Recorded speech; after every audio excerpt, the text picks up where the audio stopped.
Hi everyone, welcome back. So in this video, I'm gonna share with you how you can add the 20 and the 50 moving averages in TradingView chart. So just follow me and follow the steps. It's so easy and simple. So first of all, open your TradingView chart, then go to indicators. Click on it, and here type simple.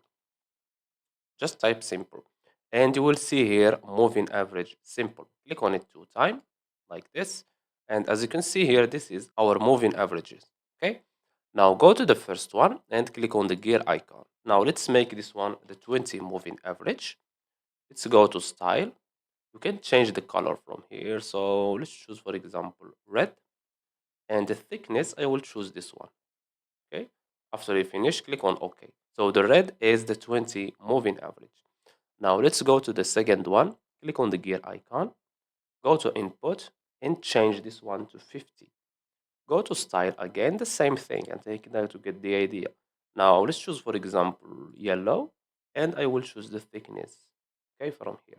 Now click on OK, and as you can see here, this one is the 50 moving average. Just click on it and it will be highlighted here, and this one is the 20 moving average.